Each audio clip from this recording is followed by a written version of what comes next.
Hello guys, welcome back to my YouTube channel. आज हम बहुत ही ज़्यादा एक इम्पॉर्टेंट कॉन्सेप्ट की बात करने वाले हैं जिसका नाम है इकोनॉमिक्स यानी अर्थशास्त्र। आप में से काफ़ी लोग ऐसे होते हैं जिन्हें सबसे ज़्यादा ये इकोनॉमिक्स ही परेशान करता है। ऐसा इसलिए है क्योंकि वो लोग समझ नहीं पाते कि आखिर ये इकोनॉमिक्स है क्या। वो ये भी नहीं समझ पाते कि आखिर हमारे लिए इकोनॉमिक्स पढ़ना क्यों ज़रूरी है, आखिर क्या होता है इकोनॉमिक्स का मतलब और क्यों हमारे लिए इकोनॉमिक्स जरूरी होता है। इन सभी सवालों के आंसर्स आप सबको इस वीडियो में मिलेंगे। इस वीडियो को देखने के बाद आपको कभी भी इकोनॉमिक्स को समझने में दिक्कत नहीं आएगी। बस इसके लिए आपको ये वीडियो एंड तक देखना होगा, तभी आप इकोनॉमिक्स का मतलब अच्छे से समझ पाएंगे। चलिए शुरू करते हैं आज का टॉपिक जिसका नाम है इकोनॉमिक्स। इकोनॉमिक्स का मतलब समझाने से पहले मैं आपको पहले इसका एक बेस बना देता हूं, यानी कि पहले एक बेस तैयार मैं कर देता हूं, तभी आपको इकोनॉमिक्स का मतलब अच्छे से समझ में आ पाएगा। इस इकोनॉमिक्स की शुरुआत स्केर्सिटी यानी दुर्लभता से होती है। जैसे कि दोस्तों आप सब जानते हो कि हमारी जो वांट्स होती है यानी कि जो इच्छाएं होती है वो अनलिमिटेड होती है, यानी कि असीमित होती है। और इन इच्छाओं को यानी कि इन वांट्स को पूरा करने के लिए हमारे पास जो संसाधन होते हैं यानी कि जो रिसोर्सेज होते हैं वो लिमिटेड होते हैं। यहाँ पर रिसोर्सेज का मतलब आप पैसा भी समझ सकते हो और प्रॉपर्टी भी समझ सकते हो। आप अपनी सभी इच्छाओं को संतुष्ट नहीं कर सकते हो क्योंकि इच्छाएं यानी कि वांट्स अनलिमिटेड होती है और उनको पूरा करने के लिए जो आपके पास रिसोर्सेज होते हैं यानी कि जो संसाधन होते हैं वो हमेशा लिमिटेड होते हैं। मान लो कि आप सबसे रिच हो यानी कि सबसे धनी व्यक्ति हो, तो क्या आप हर वस्तु खरीद सकते हो?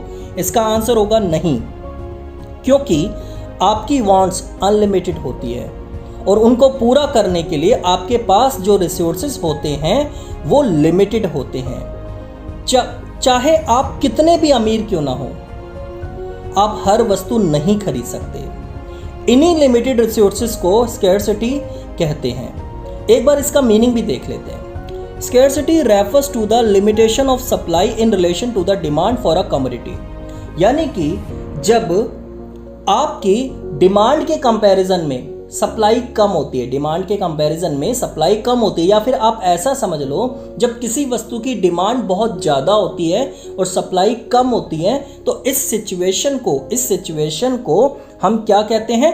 स्कैर्सिटी कहते हैं। क्या कहते हैं? स्कैर्सिटी कहते हैं। यानी कि दुर्लभता से अभिप्राय वस्तु की मांग की तुलना में पूर्ति के सीमित होने से हैं। यह उस स्थिति को दर्शाता है जब आपकी वांट्स आपके रिसोर्सेज से ज़्यादा हो। मान लो कि आपकी जेब में 20,000 रुपये है और आपकी इच्छा लैपटॉप लेने की भी हो रही है और मोबाइल फ़ोन लेने की भी हो रही है, तो आप इस सिचुएशन में देख सकते हो कि रिसोर्सेज आपके पास लिमिटेड है यानी कि 20,000 रुपये और आपकी इच्छाएं इससे ज़्यादा है। जैसे कि आप देख सकते हो कि आपका मन लैपटॉप लेने का भी कर रहा है और मोबाइल फ़ोन लेने का भी कर रहा है, लेकिन आप ले किसी एक को ही सकते हो। क्यों? क्योंकि आपके पास सिर्फ कितने रुपए हैं? 20,000 रुपये हैं। तो यहाँ पे आप देख सकते हो कि डिमांड ज़्यादा है और सप्लाई क्या है? कम है। तो इसी को हम क्या बोलते हैं? Scarcity. It is a universal problem, यानी कि एक ऐसी प्रॉब्लम है जो हर जगह देखने को मिलती है। ठीक है ना, हर जगह देखने को मिलती है। It exist both at the individual level as well as at the level of the country as whole, यानी कि ये एक व्यक्ति के सामने भी ये प्रॉब्लम आती है और पूरे देश के सामने भी ये प्रॉब्लम आती है। कौन सी? स्कैर्सिटी की। यानी कि ये प्रॉब्लम हर जगह है, चाहे वो एक व्यक्ति की हम बात कर ले या फिर संपूर्ण अर्थव्यवस्था की यानी कि पूरी कंट्री की अगर हम बात कर ले या पूरी दुनिया की भी अगर हम बात कर ले, तो हर एक के सामने ये प्रॉब्लम आती ही आती है। कौन सी प्रॉब्लम? स्कैर्सिटी की। ठीक है, बात समझ में आ रही है ना आप लोगों को यहाँ तक? It is a unavoidable problem. क्या है? It is a unavoidable problem. ये एक अटल समस्या है, यानी कि एक ऐसी समस्या है जिसे आप अवॉइड नहीं कर सकते हो, जिसे आप अवॉइड नहीं कर सकते हो, इसे फेस करना ही पड़ेगा। It can never be solved, इसका समाधान कभी भी नहीं किया जा सकता, यानी कि इसे आप सॉल्व नहीं कर सकते। It can only be managed, इसे केवल क्या किया जा सकता है, प्रबंधित किया जा सकता है। जैसे कि आपने देखा वो 20,000 रुपये वाला एग्जाम्पल, जिसमें उसकी इच्छा हो रही थी कि उसका मन लैपटॉप लेने का भी कर रहा है और मोबाइल फ़ोन लेने का भी कर रहा है, लेकिन वो ले किसी एक को ही सकता है। तो ऐसे में मान लो वो ये सोच ले कि भाई अभी मेरे को फ़ोन की ज़रूरत है, मैं लैपटॉप बाद में भी ले लूँगा, ठीक है ना। अगर वो इस सोच के साथ मान लो वो फ़ोन परचेज करता है, तो इसको हम क्या बोलते हैं, मैनेज करना। क्या करना बोलते हैं इसे हम, मैनेज करना। कि उसने किसी तरीके से क्या किया, मैनेज किया, फ़ोन को परचेज किया और लैपटॉप को साइड रख दिया, ठीक है ना। इसी को हम मैनेज करना कहते हैं। लेकिन ऐसा नहीं होगा कि वो दोनों को ही परचेज कर ले। क्यों? क्योंकि रिसोर्सेज उसके पास क्या हैं, लिमिटेड हैं। क्योंकि उसके पास सिर्फ 20,000 रुपये है और दोनों की कॉस्ट, यानी कि मोबाइल की भी और लैपटॉप की भी कॉस्ट हम मान लेते हैं कितने रुपए होगी, 20-20 हज़ार रुपये होगी। इसलिए वो दोनों में से किसी एक को ही ले सकता था। तो उसने मैनेज किया, अपनी बुद्धि का यूज़ किया, अपने दिमाग का यूज़ किया और उसने ये सोचा कि भाई मेरे लिए मोबाइल इस टाइम पे ज़्यादा ज़रूरी है, तो इसलिए उसने मोबाइल को परचेज कर लिया। तो इस सिचुएशन को हम कहते हैं कि उसने क्या कर लिया, मैनेज कर लिया। क्या कर लिया, मैनेज कर लिया, ठीक है ना।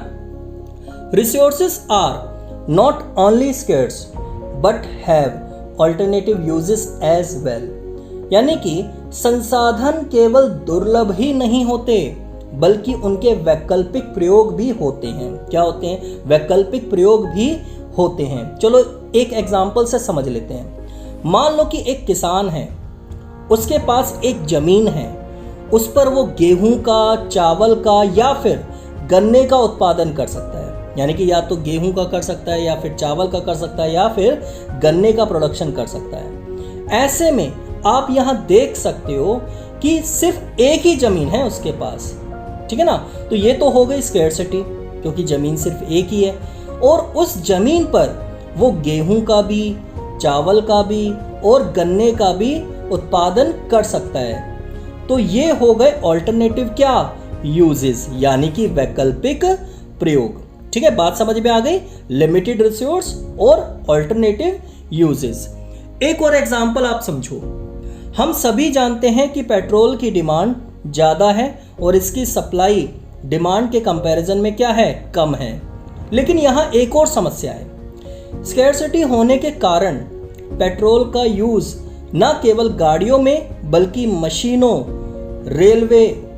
रेल के जो इंजन होते वहाँ पे, हवाई जहाज, जनरेटर आदि में भी किया जाता है। जब कभी एक वस्तु का एक उपयोग के लिए चुना जाता है और अन्य विकल्पों यानी कि ऑल्टरनेटिव यूजेस को छोड़ा जाता है, तब आर्थिक समस्या यानी कि इकोनॉमिक प्रॉब्लम अराइज होती है। यानी कि हम कह सकते हैं कि economic problem arise due to scarcity of resources and their alternative uses. यानी कि हमारे सामने एक आर्थिक समस्या आती है। यानी कि ये आर्थिक समस्या क्या होती है, इकोनॉमिक प्रॉब्लम। ये इकोनॉमिक प्रॉब्लम कब आती है, जब आपके पास रिसोर्सेस लिमिटेड हो और साथ ही साथ उनके ऑल्टरनेटिव क्या हो, यूजेस भी हो। ऑल्टरनेटिव क्या हो, उसके यूजेस भी हो। जैसे कि उसके पास 20,000 रुपए थे और आपने देखा कि उसके ऑल्टरनेटिव यूजेस क्या थे, या तो वो फोन खरीद सकता था या फिर वो लैपटॉप खरीद सकता था। ये थे ऑल्टरनेटिव यूजेस। यानी कि एक तो समस्या ये हो गई कि भाई रिसोर्सेस स्केयर होते हैं, यानी कि लिमिटेड होते हैं, और साथ ही साथ दूसरी प्रॉब्लम ये भी है कि भाई उनके ऑल्टरनेटिव यूजेस भी होते हैं, यानी कि ऑप्शंस भी काफ़ी सारे होते हैं कि भाई उन पैसों में हम ये भी कर सकते हैं, यानी कि उस जमीन पर हम ये प्रोडक्शन भी कर सकते हैं। ठीक है ना। तो होता क्या है, ये समस्या हर जगह रहती है। यानी कि इकोनॉमिक प्रॉब्लम जो रहती है ना, ये वाली, ये प्रॉब्लम हर जगह रहती है। चलिए अब हम इकोनॉमिक प्रॉब्लम यानी कि आर्थिक समस्या का मतलब भी समझ लेते हैं कि आखिर इसका मतलब क्या होता है। जैसे कि हम सभी जानते हैं कि हमारी आवश्यकता की तुलना में, यानी हमारी वांट्स के कंपैरिजन में जो रिसोर्सेज होते हैं वो लिमिटेड यानी कि स्केर्स होते हैं। और लिमिटेड रिसोर्सेज होने के साथ साथ उनके ऑल्टरनेटिव यूजेस यानी कि वैकल्पिक प्रयोग भी होते हैं।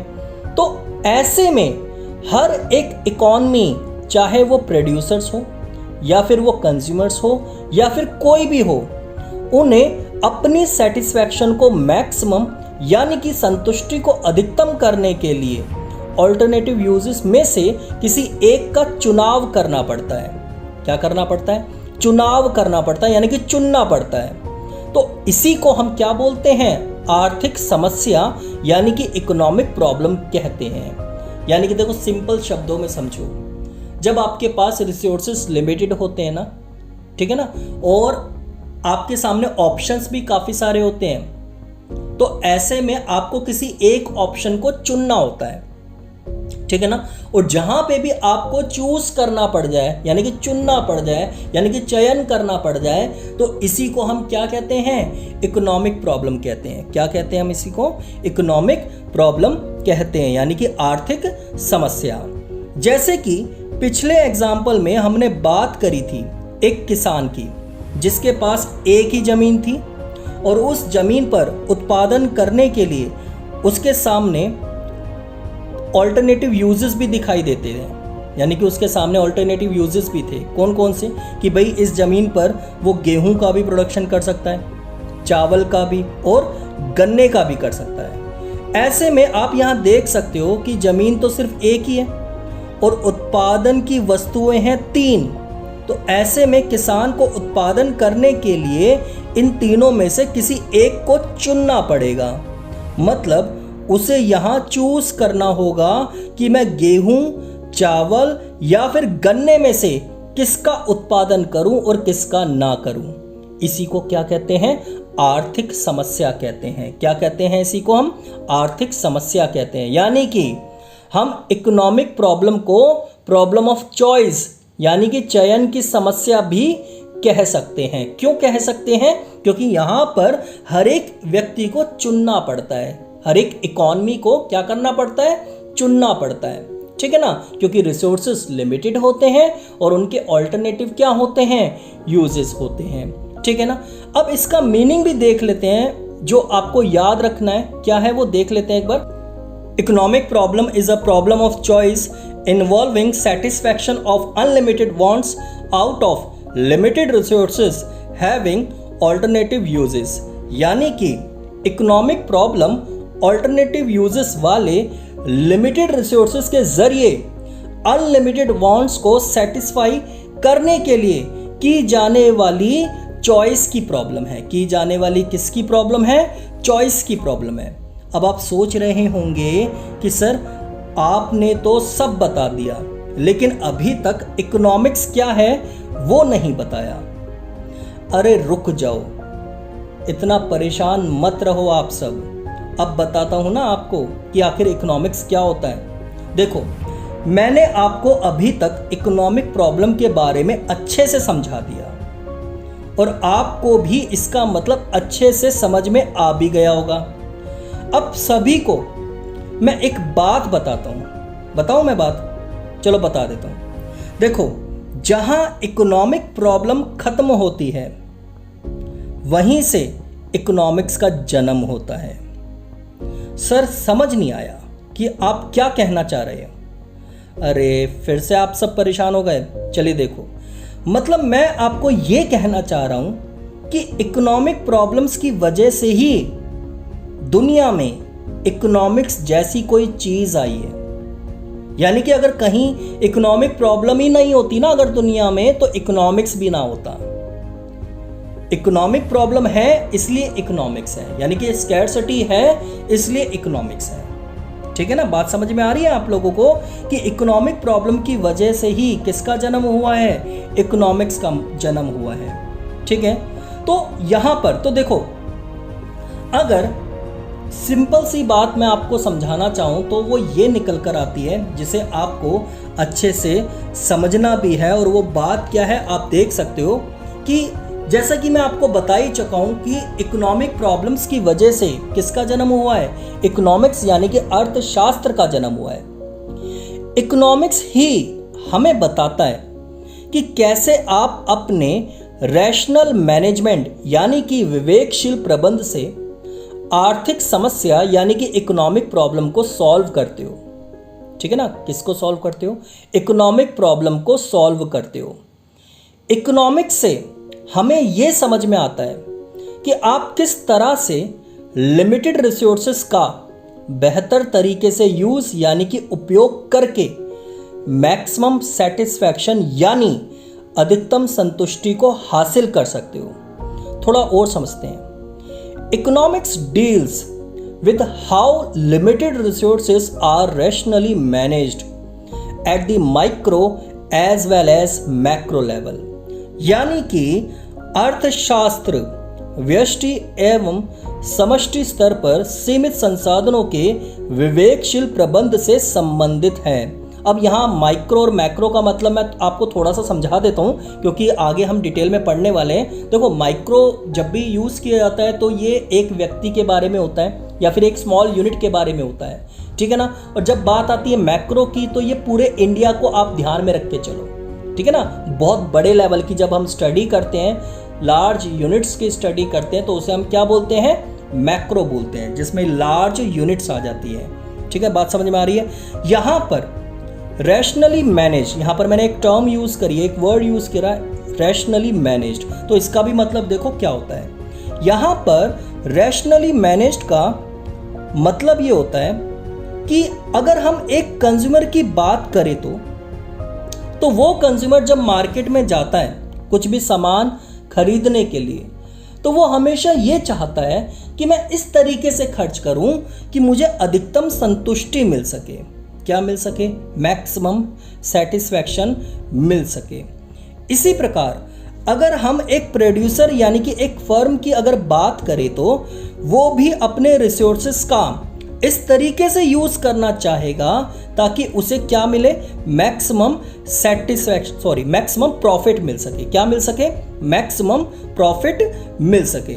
यानी कि रिसोर्सेस का बेहतर तरीके से यूज करने को ही हम क्या कहते हैं, रैशनली मैनेज्ड। क्या कहते हैं, रैशनली मैनेज्ड।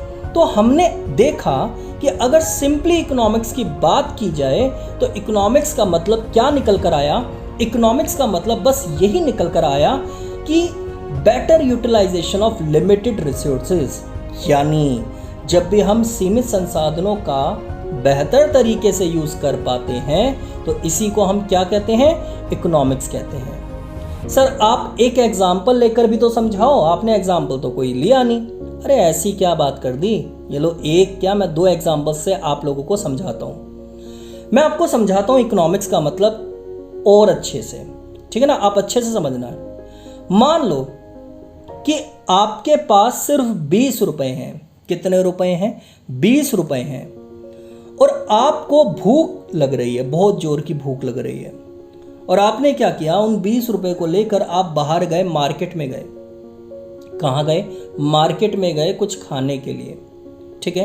क्योंकि आपके पास सिर्फ 20 रुपए हैं, इसलिए आपने वही प्रोडक्ट्स देखे, यानी कि वही वस्तुएं देखी जो 20 रुपए की ही प्राइस में हैं, यानी कि जो 20 रुपए में ही खरीदी जा सकती है, इतने पैसों में ही खरीदी जा सकती है। तो आप जब मार्केट में घूम रहे थे तो आपके सामने 4 ऑप्शंस आए जिनकी प्राइस कितने कितने रुपए की है, 20-20 रुपए की है। पहला ऑप्शन आपको नजर आया जलेबी का, ठीक है ना, कि भाई जलेबी खा लेते हैं। दूसरा ऑप्शन आपको जो नजर आया वो था गोलगप्पे, ठीक है ना। गोलगप्पे का नाम सुनते ही काफ़ी लोगों के मुंह में पानी भी आ गया होगा। ऑप्शन 3 में चाय समोसा आ गया। और लास्ट जो ऑप्शन आया उसके सामने, जो मार्केट में वो घूम रहा था, चौथा ऑप्शन उसके सामने जो नज़र आया वो था छोले भटूरे। क्या था, छोले भटूरे। ये सब वो खाने का सामान है जिनकी प्राइस 20-20 रुपए है। कितने रुपए हैं, 20-20 रुपए है। अब आपके सामने एक इकोनॉमिक प्रॉब्लम आ गई। क्या आ गई, अब आप देख सकते हो यहाँ पे क्या आ गई, एक इकोनॉमिक प्रॉब्लम आ गई। कैसे आ गई, क्योंकि देखो लिमिटेड रिसोर्स, यानी कि यहाँ पर आपके पास सिर्फ 20 रुपए है जो कि लिमिटेड रिसोर्स है, और ऑप्शंस कितने हैं, 4। तो ऐसे में आपको अब किसी एक ऑप्शन को चुनना पड़ेगा। और ध्यान रखो, मैंने इकोनॉमिक प्रॉब्लम में भी क्या बताया था आपको, कि जहां पर हमें चुनना पड़ जाता है, क्योंकि आपको भूख लग रही थी, तो आपने अपने 20 रुपए को छोले भटूरे पर खर्च करना ज़्यादा जरूरी समझा, क्योंकि उसी से आपका पेट भर सकता था। यानी कि उसी से आपकी क्या मिटेगी, भूख मिटेगी, और वहीं पर आपको अधिकतम संतुष्टि भी मिलेगी। यानी कि अगर आप छोले भटूरे खाओगे, 20 रुपये वहाँ पे पे करोगे, तो वहाँ पर आपकी एक तो भूख भी मिट जाएगी और साथ ही साथ आपको मैक्सिमम सेटिस्फैक्शन भी मिलेगा। और यहाँ पे आपने ये भी देख लिया कि आपने किस तरीके से लिमिटेड रिसोर्स का बेहतर तरीके से यूज़ किया। क्या किया आपने, लिमिटेड रिसोर्सेज का बेहतर तरीके से क्या कर दिया आपने, यूज़ कर दिया। तो इसी को तो हम क्या कहते हैं, इकोनॉमिक्स कहते हैं। क्या कहते हैं, इसी को हम इकोनॉमिक्स कहते हैं। आपने इस एग्जाम्पल में देखा कि कैसे 20 रुपये यानी कि लिमिटेड रिसोर्स का बेहतर तरीके से यूज़ किया गया। चलिए एक और एग्जाम्पल की हम बात कर लेते हैं। मान लो कि एक किसान अपनी ज़मीन पर गेहूं और चावल का उत्पादन यानी कि प्रोडक्शन करना चाहता है, लेकिन ज़मीन सिर्फ उसके पास एक ही है। फिर से यहाँ एक इकोनॉमिक प्रॉब्लम यानी कि आर्थिक समस्या आ गई, क्योंकि जब रिसोर्सेस लिमिटेड होते हैं ना और उनके ऑल्टरनेटिव यूजेस होते हैं, तभी तो इकोनॉमिक प्रॉब्लम आती है। तो ज़मीन सिर्फ एक ही है, तो ये लिमिटेड रिसोर्स भी है, और ऑप्शंस उसके सामने कितने हैं, 2। ऐसे में फिर से उसे चूज करना पड़ेगा। अब किसान ने दिमाग लगाया और सोचा कि क्यों ना मैं इस जमीन के आधे हिस्से पर गेहूं का प्रोडक्शन कर लूं, ठीक है ना, और आधे हिस्से पर चावल का प्रोडक्शन कर लूं। बात समझ में आ रही है मैं क्या कहना चाह रहा हूं आप लोगों को, कि आधे हिस्से पर गेहूं का प्रोडक्शन कर लूं और आधे हिस्से पर किसका कर लूं, मैं चावल का उत्पादन कर लूं। बात समझ में आ रही है। तो इस तरीके से उसने अपने लिमिटेड रिसोर्सेस का बेहतर तरीके से क्या किया, यूज किया। तो इसी को हम क्या कहते हैं, इकोनॉमिक्स कहते हैं। क्या कहते हैं, इकोनॉमिक्स यानी अर्थशास्त्र। आप सभी ने इन दोनों एग्जाम्पल्स में एक बात तो अच्छे से समझ ली होगी कि भाई पहले हमारे सामने लिमिटेड रिसोर्सेस और उनके ऑल्टरनेटिव यूजेस की वजह से, ध्यान से सुनना मेरी बात, मैं फिर से रिपीट कर रहा हूं, ध्यान से सुनो। पहले हमारे सामने लिमिटेड रिसोर्सेस और उनके ऑल्टरनेटिव यूजेस की वजह से इकोनॉमिक प्रॉब्लम आती है, और उसके बाद जब हम इस इकोनॉमिक प्रॉब्लम को अपनी बुद्धि, अपने विवेक से सॉल्व या डील करते हैं, तब जाकर किसका जन्म होता है, इकोनॉमिक्स का जन्म होता है। किसका जन्म होता है, इकोनॉमिक्स का जन्म होता है। यानी कि आपको इकोनॉमिक्स का मतलब अच्छे से समझ में आ गया होगा, ठीक है ना, आ चुका होगा। चलिए आगे चलते हैं और इकोनॉमिक्स से जुड़ी कुछ और बातों को समझते हैं। The word economics has been arrived from the Greek word.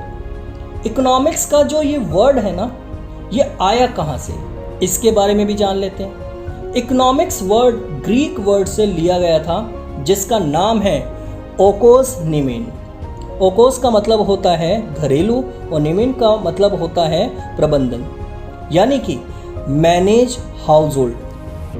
क्या मतलब होता है, मैनेज हाउस होल्ड, यानी कि घर को मैनेज करना। आप ऐसे समझ लो, जब हम एक छोटी यूनिट की मैं बात बता रहा हूँ आप लोगों को, जैसे कि हम घर को मैनेज करते हैं, कि घर को मैनेज करना कैसे, जैसे कि आपको बताया गया कि हम अपने लिमिटेड रिसोर्सेज को इस तरीके से यूज़ करेंगे जिससे हमारी वांट सेटिस्फाई हो सके।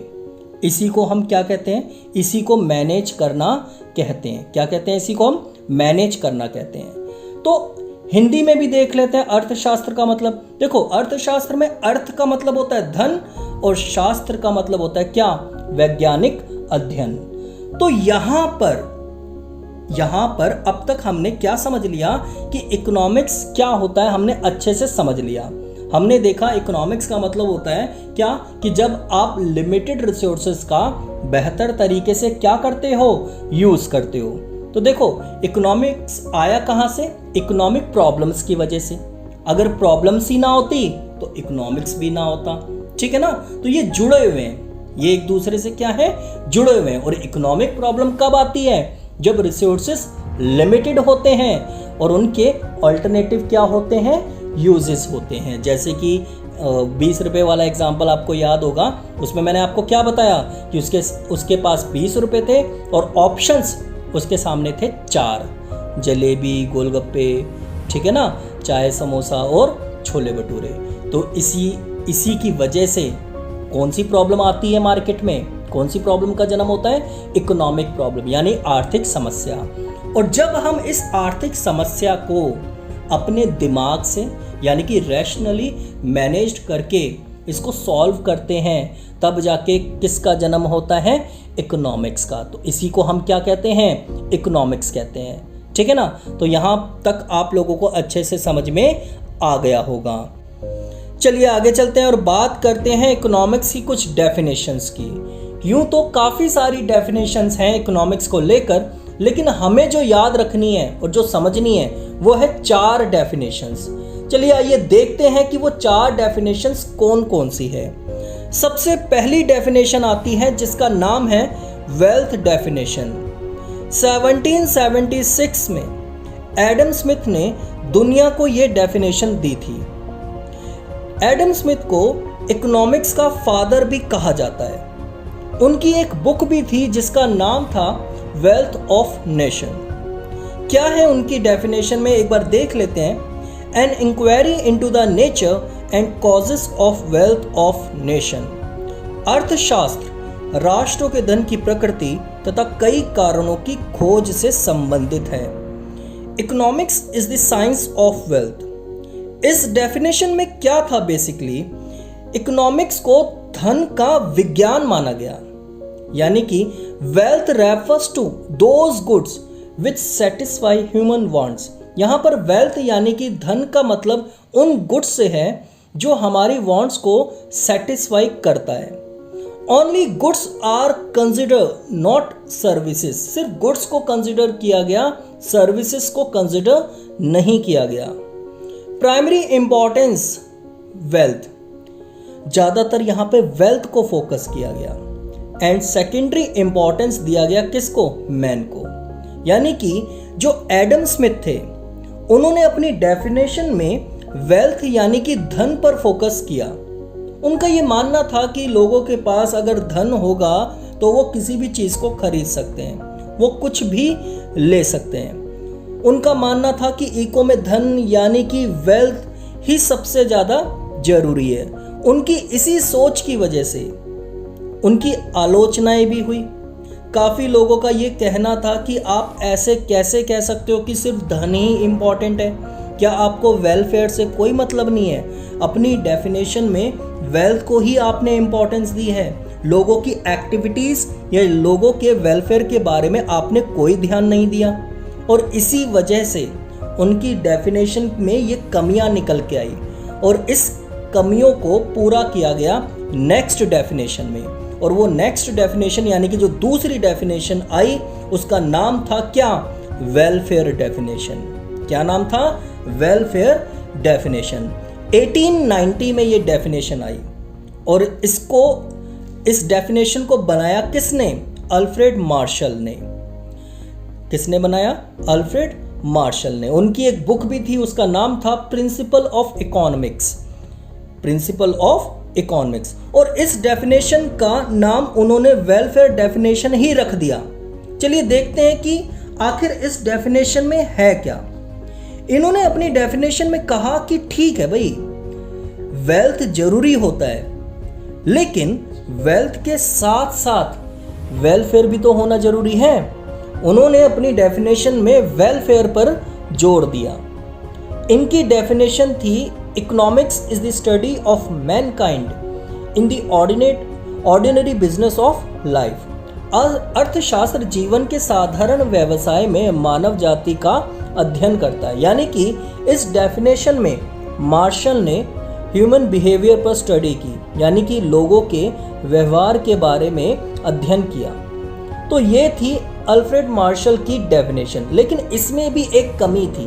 वो क्या कमी थी, जैसे जैसे लोगों के अंदर समझ आनी शुरू हुई ठीक है ना, लोग धीरे धीरे आगे बढ़ने लगे। तो आगे जाके लोगों को ये लगा कि भाई एक और प्रॉब्लम भी है यहाँ पर, और वो क्या है? स्कैर्सिटी। यानी कि हमारे वांट्स के कंपैरिजन में जो रिसोर्सेज होते हैं वो हमेशा क्या होते हैं? लिमिटेड होते हैं। क्या होते हैं? लिमिटेड होते हैं। आगे चलते हैं और बात करते हैं एक और डेफिनेशन की, जिसका नाम था स्कैर्सिटी डेफिनेशन। यानी कि जो लोगों ने ऑब्जर्व किया, तो फिर ऐसे ही एक व्यक्ति ने ऑब्जर्व किया और उसने एक डेफिनेशन ही बना दी, और ये तीसरी डेफिनेशन थी, और उसका नाम क्या रख दिया? Scarcity definition. और ये डेफिनेशन कब बनाई गई? 1932 में। और किसने बनाई? रॉबिन्स ने। और इनकी एक बुक भी थी, और वो बुक भी देख लेते हैं। क्या नाम है बुक का? An essay on the nature and significance of science. ये उनकी बुक का क्या था? नाम था। चलिए देख लेते हैं कि क्या थी इनकी ये डेफिनेशन में। क्या था इनकी इस डेफिनेशन में? Economics is a science which studies the human behavior as a relationship between ants and scarce means which have alternative use। अर्थशास्त्र एक विज्ञान है जो मानव व्यवहार का ठीक है ना, जो मानव व्यवहार का अंत और दुर्लभ साधनों के बीच संबंध के रूप में क्या करता है? अध्ययन करता है, जिसका वैकल्पिक उपयोग भी होता है। यानी कि डेफिनेशन में रॉबिन्स ने कहा कि हम किसी तरह से लिमिटेड रिसोर्सेज का यूज उन गुड्स में करना चाहते हैं जिनके ऑल्टरनेटिव क्या होते हैं? यूज होते हैं। यानी कि हम हमेशा ये देखते हैं कि भाई हम लिमिटेड रिसोर्सेज तो होते ही हैं हमारे सामने, और साथ ही साथ उनके क्या होते हैं? ऑल्टरनेटिव यूजेस भी होते हैं, और उसी में हम मैनेज करते हैं कि हमें किस पर उस लिमिटेड रिसोर्सेज का यूज करना है। बेसिकली इनका ये कहना था कि भाई वेल्थ भी ठीक है और वेलफेयर भी ठीक है, लेकिन हमारे पास जो संसाधन यानी कि जो रिसोर्सेज हैं वो तो लिमिटेड हैं। इन्होंने अपनी डेफिनेशन में लिमिटेड रिसोर्सेज और अनलिमिटेड वांट्स के बीच संबंध को बताया। इनकी डेफिनेशन को फंडामेंटल डेफिनेशन के नाम से भी जाना गया, क्योंकि इसमें वेल्थ, वेलफेयर और स्कैर्सिटी तीनों ही आ गए थे। लेकिन अभी भी इनकी डेफिनेशन में एक कमी थी, जिसकी वजह से इनकी भी आलोचनाएं की गई। इन्होंने अपनी डेफिनेशन में एक नेशन के ग्रोथ एंड डेवलपमेंट को क्या कर दिया था? इन्होंने इग्नोर कर दिया था। मतलब इन्होंने अपनी परिभाषा में एक राष्ट्र के समृद्धि और विकास पर जोर नहीं दिया था। तो इसी वजह से इनकी डेफिनेशन में भी क्या निकल के आई? कमियां निकल के आई। तो ये थी रॉबिन्स की डेफिनेशन। आगे चलते हैं और बात करते हैं एक आखिरी डेफिनेशन की, जो कि आपकी ये लास्ट है, यानी कि 4th नंबर की डेफिनेशन। एक और डेफिनेशन जिसका नाम था क्या? Growth and development definition. ये डेफिनेशन का नाम था। ये डेफिनेशन दुनिया को सन 1948 में सैमुअलसन ने दी थी, जो कि एक बड़े अर्थशास्त्री थे। इनको फादर ऑफ मॉडर्न इकोनॉमिक्स भी कहा जाता है। अगर आपसे ये कहा जाए कि फादर ऑफ इकोनॉमिक्स बताओ कौन है, तो आप हमेशा बताओगे एडम स्मिथ। और अगर आपसे ये कहा जाएगा कि फादर ऑफ मॉडर्न इकोनॉमिक्स, तो आपका आंसर होना चाहिए क्या? सैमुअलसन। इनको इसके लिए नोबेल पुरस्कार भी मिला था। चलिए देखते हैं कि इनकी डेफिनेशन को, कि आखिर क्या है इनकी डेफिनेशन में। Economics is the study of how people and society choose with or without the use of money to employ scarce productive resources which could have alternative uses to produce various commodities over time and distribute them for consumption now and in the future among various persons and groups of society। अर्थशास्त्र इस बात का अध्ययन करता है कि लोग और समाज पैसे के उपयोग या इसके बिना चुने दुर्लभ उत्पादक संसाधनों का उपयोग करते हैं, जिनका वैकल्पिक उपयोग हो सकता है। समय के साथ विभिन्न वस्तुओं का उत्पादन करने और उन्हें उपभोग के लिए वितरित करने के लिए आज के समय और भविष्य में विभिन्न व्यक्तियों और समाज के समूहों में क्या करना? वितरित करना। इस डेफिनेशन के हिसाब से इनकी डेफिनेशन स्कैर्सिटी डेफिनेशन से मिलती जुलती है। इन्होंने अपनी डेफिनेशन में इस चीज़ पर जोर दिया कि हमें सिर्फ अपनी आज की वांट्स, आज की इच्छाओं को ही सेटिस्फाई नहीं करना, बल्कि हमें भविष्य की ज़रूरतों को भी ध्यान रखना होगा। यानी कि इनके हिसाब से इकोनॉमिक्स 3 हिस्सों में बटा है। पहला रिसोर्सेस, दूसरा आज की वांट्स और तीसरा फ्यूचर वांट्स। मतलब आप किस तरह से अपने अवेलेबल रिसोर्सेस की मदद से अपनी वांट्स को सेटिस्फाई कर सकते हो, चाहे वो आज की हो या फिर फ्यूचर की हो। और इन्होंने ये भी कहा कि ये जो इकोनॉमिक प्रॉब्लम है ये एक व्यक्ति की प्रॉब्लम नहीं है, बल्कि संपूर्ण समाज की प्रॉब्लम है, अर्थव्यवस्था की प्रॉब्लम है। तो ये थी आखिरी डेफिनेशन। और इनकी एक बुक भी थी और उस बुक का नाम है इकोनॉमिक्स एंड इंट्रोडक्टरी। ये इनकी बुक का नाम था जो इन्होंने बुक बनाई थी। आपने अगर इन चारों डेफिनेशन को ध्यान से देखा हो तो आपने नोटिस किया होगा कि हर डेफिनेशन में कोई ना कोई कमी निकल कर आई है। जैसे कि पहले डेफिनेशन आई थी वेल्थ डेफिनेशन, तो उसमें यह कमी निकल कर आई कि आपने सिर्फ वेल्थ पर ही फोकस किया है, वेलफेयर पे आपने फोकस ही नहीं किया। तो उसके बाद फिर वेलफेयर डेफिनेशन आ गई।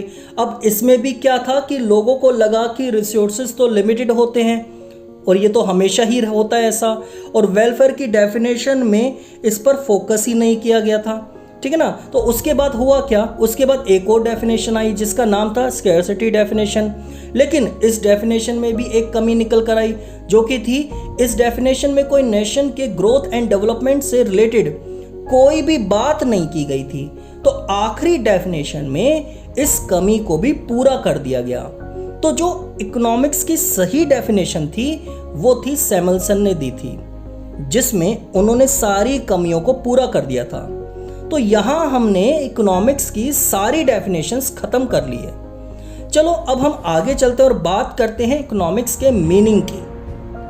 और आपको यही मीनिंग समझ भी लेना है और याद भी रखना है। क्या है मीनिंग, चलो देख लेते हैं। Economics is a human science under which limited resources can be distributed in such a way that a consumer can get maximum satisfaction, a producer can get maximum benefits, and a society can get maximum welfare.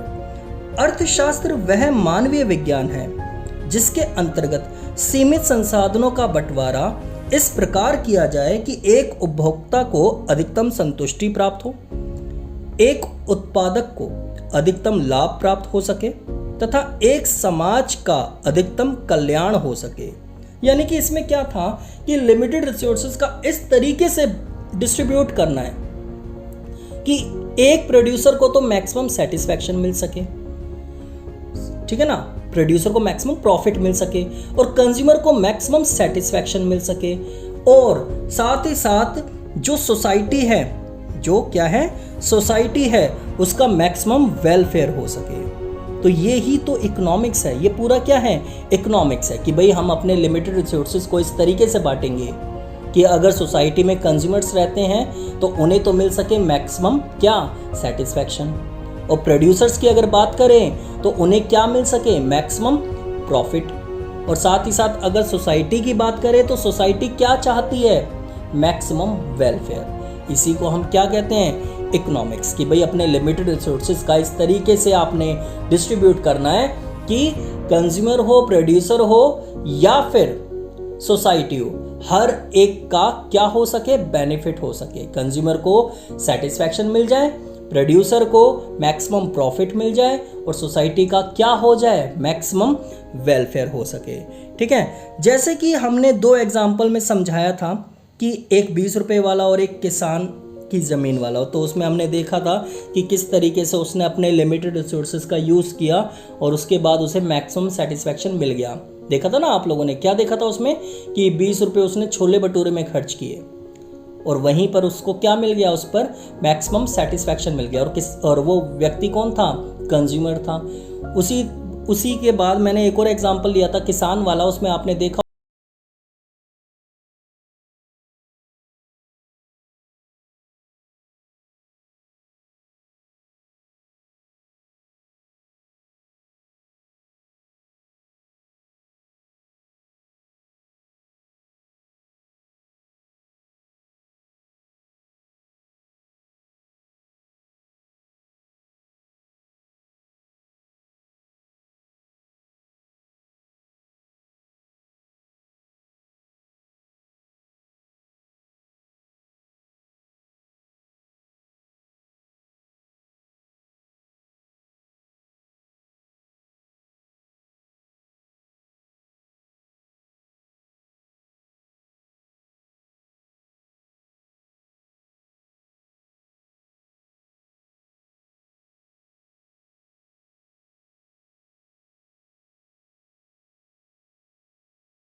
Examples आप देख सकते हो, individual income, individual output, price of a commodity etcetera. ये क्या है? Examples हैं किसके? Micro economics के।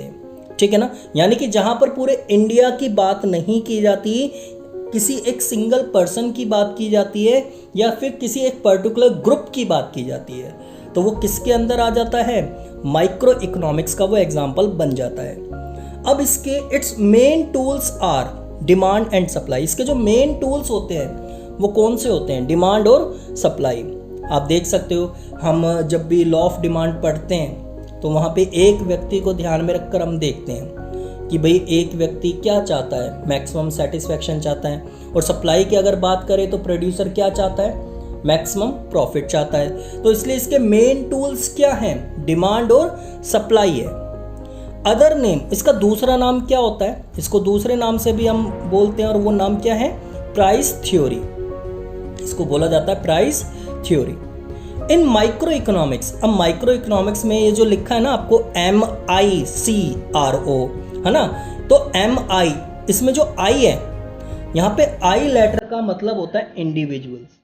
ठीक है ना, यानी कि व्यक्ति, यानी कि यहाँ पे व्यक्ति की बात होती है। It studies the economic behaviour of individuals. तो यहाँ पे जो इंडिविजुअल होते हैं उनके इकोनॉमिक बिहेवियर के बारे में स्टडी की जाती है। कैसे? जैसे कि मान लो कि भाई अगर प्राइस ज़्यादा होंगे तो उस सिचुएशन में मैं क्या करूँगा कि मैं उस सामान को नहीं खरीदूंगा, यही तो खरीदूंगा, है ना, या फिर उसको कम खरीदूंगा। यही होता है ना हमेशा जब आप मार्केट में जाते हो, अगर आपको कोई चीज़ महंगी लग रही होती है तो आपका बिहेवियर क्या चलता है उस टाइम पे? आपका ये रहता है कि भाई या तो आप उस दुकान से वो सामान खरीदोगे या तो उस दुकान से सामान आप बिल्कुल भी नहीं खरीदोगे, या फिर अगर खरीदोगे तो क्वांटिटी कम खरीदोगे। यही तो मतलब होता है ना इस चीज़ का। तो ये बिहेवियर है। तो माइक्रो इकोनॉमिक्स में हम इसी बिहेवियर की स्टडी करते हैं। ठीक है ना, जैसे कि भाई सिंपल सी बात है, जहाँ पे आप देखोगे कि हम वहाँ ज़्यादा खिंचते हैं जहाँ पे डिस्काउंट ज़्यादा मिल रहा होता है या फिर ऑफ़र ज़्यादा चल रहे होते हैं। तो ये क्या है? एक ह्यूमन बिहेवियर है। ठीक है ना, तो यहाँ पर माइक्रो इकोनॉमिक्स के अंदर इसकी स्टडी की जाती है। ठीक है, तो ये तो था आप लोगों का माइक्रो इकोनॉमिक्स का मतलब। अब समझते हैं कि मैक्रो इकोनॉमिक्स यानी कि समष्टि अर्थशास्त्र का मतलब क्या होता है। मैक्रो की भी टर्म ग्रीक वर्ड मैक्रो से ली गई है, जिसका मतलब होता है लार्ज, यानी कि व्यापक, और यानी कि स्टडी ऑफ लार्ज यूनिट्स, जिसके अंदर हम लार्ज यूनिट की क्या करते हैं? स्टडी करते हैं। Macro economics is that part of economic theory which studies the behaviour of aggregates. देखो पीछे क्या था? माइक्रो इकोनॉमिक्स में क्या था? वहाँ पे स्टडी ऑफ ह्यूमन बिहेवियर था, और यहाँ पे है क्या? यहाँ पे क्या है? Studies the behaviour of aggregates. और एग्रीगेट्स का मतलब होता है टोटल। क्या मतलब होता है एग्रीगेट्स का मतलब? Total. Aggregates of the economy as whole, जहाँ पे हम संपूर्ण अर्थव्यवस्था की स्टडी करते हैं। किसकी? संपूर्ण अर्थव्यवस्था की स्टडी करते हैं। यानी कि अगर मैं पूरे इंडिया की बात कर रहा हूँ, किसकी? पूरे इंडिया की अगर मैं बात कर रहा हूँ तो ये एग्रीगेट में आ जाएगी। किस में आ जाएगा? ये एग्रीगेट में आ जाएगा। भाई अगर मैं एक पर्सन की इनकम की बात करूंगा तो ये तो उसकी इनकम हो गई, तो माइक्रो में आ गए हम। और अगर मैं बात करूंगा नेशनल इनकम की, यानी कि पूरे देश की इनकम की, तो हम ये किस में आ जाएंगे? फिर मैक्रो में आ जाएंगे। किस में आ जाएंगे हम? मैक्रो में आ जाएंगे। चलिए एक बार हिंदी में भी देख लेते हैं इसका मतलब।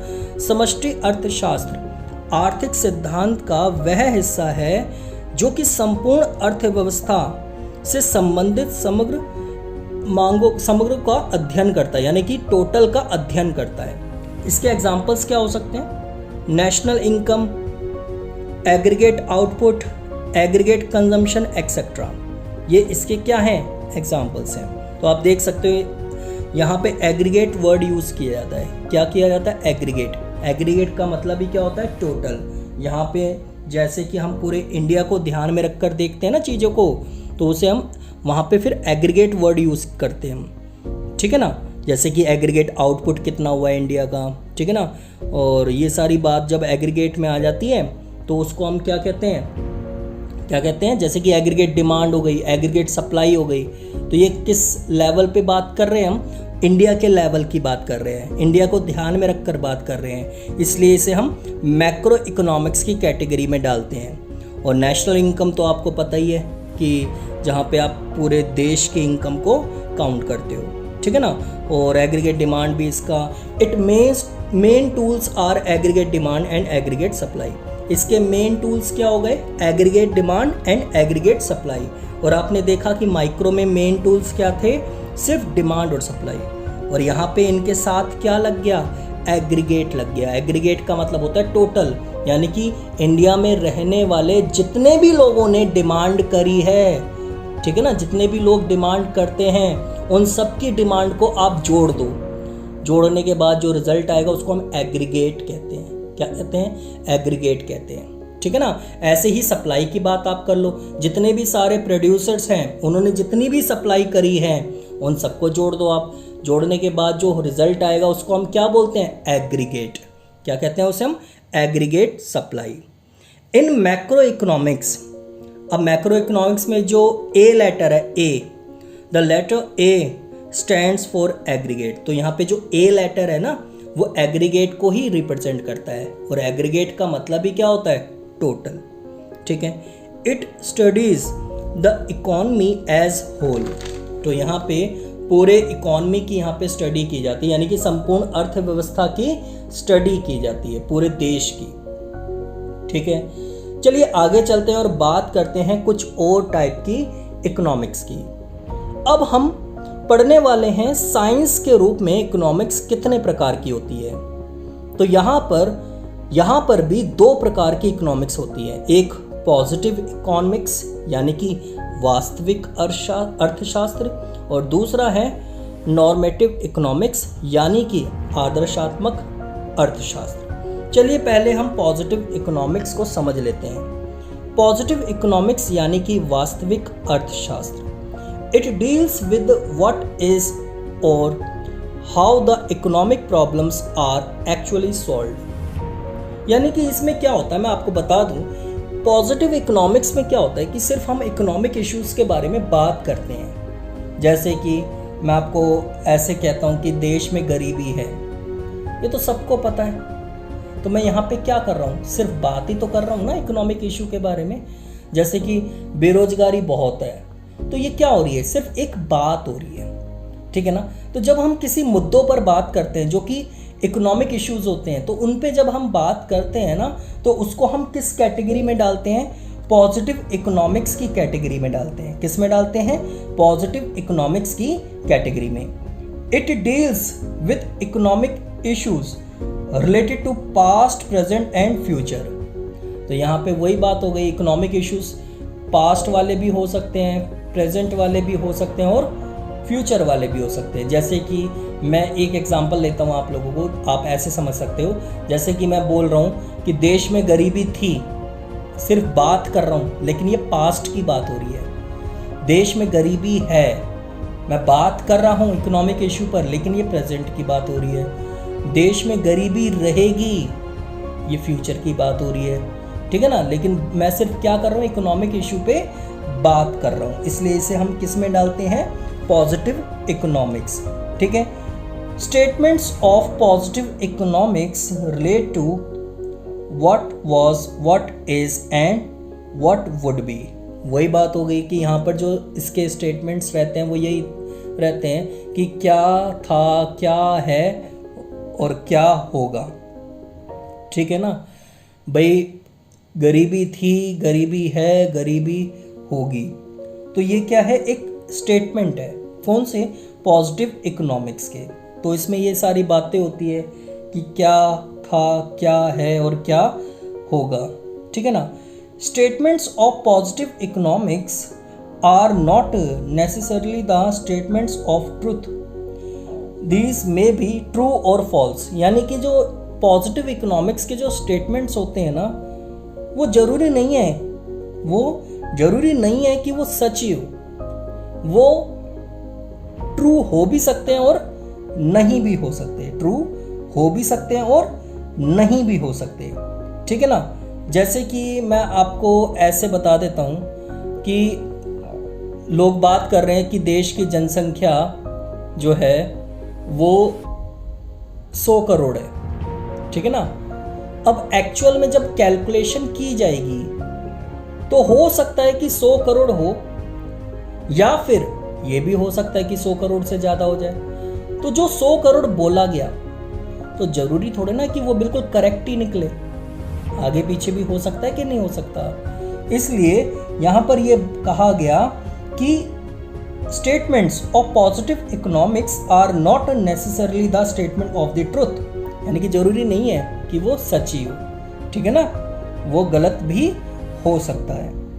Facts and figure are verifiable for the truth, इसके जो फैक्ट्स एंड फिगर होते हैं ना उसे वेरीफाई किया जा सकता है। जैसे कि मैं आपको ये कह रहा हूं कि अगर देश के अंदर गरीबी है तो आप इस चीज को वेरीफाई कर सकते हो, ठीक है ना, क्योंकि वो चीज दिखाई देती है, क्योंकि वो चीज क्या होती है, दिखाई देती है कि हाँ वाकई गरीबी है। तो इसको हम वेरीफाई कर सकते हैं, क्या कर सकते हैं, वेरीफाई कर सकते हैं, ठीक है ना। It does not involve value judgement, इसके अंदर वैल्यू जजमेंट इन्वॉल्व नहीं होता। और इसका एग्जाम्पल क्या हो सकता है, price in Indian economy are constantly rising.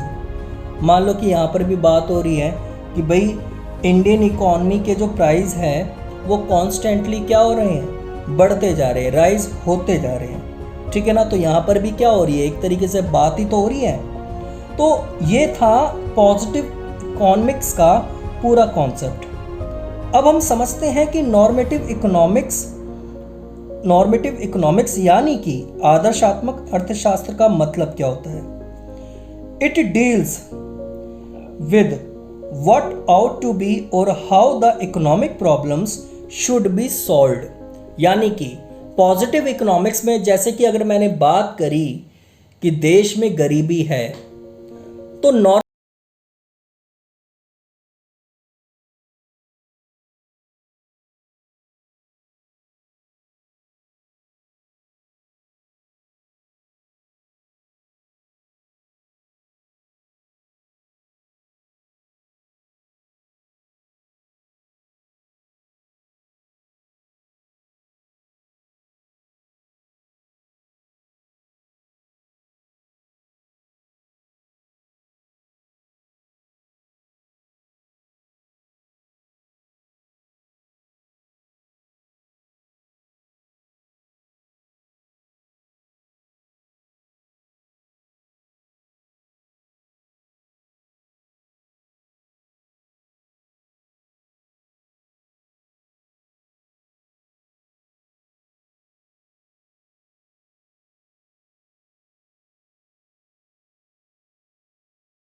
क्योंकि यहाँ पे सिर्फ ओपिनियंस मैटर करते हैं।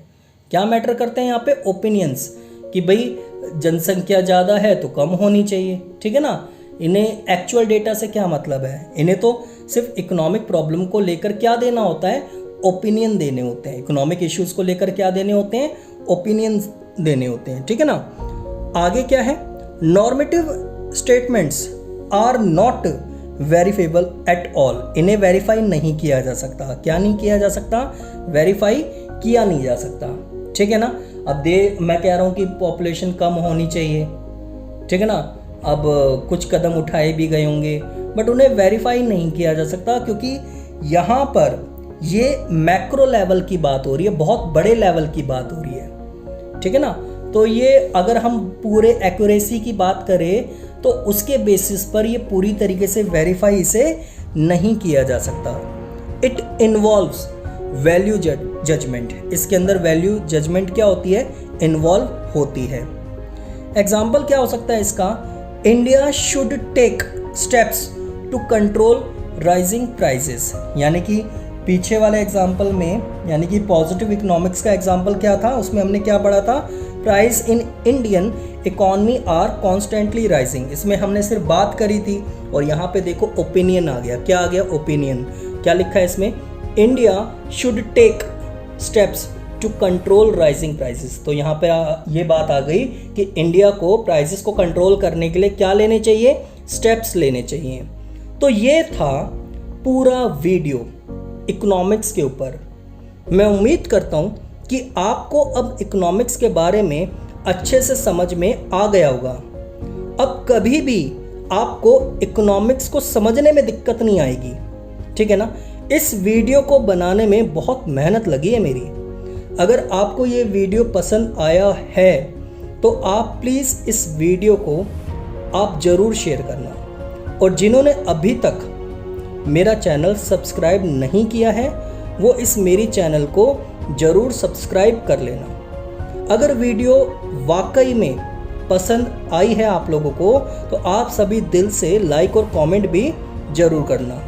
मिलते हैं आपसे अब अगले वीडियो में एक और नए टॉपिक के साथ। तब तक के लिए थैंक यू सो मच।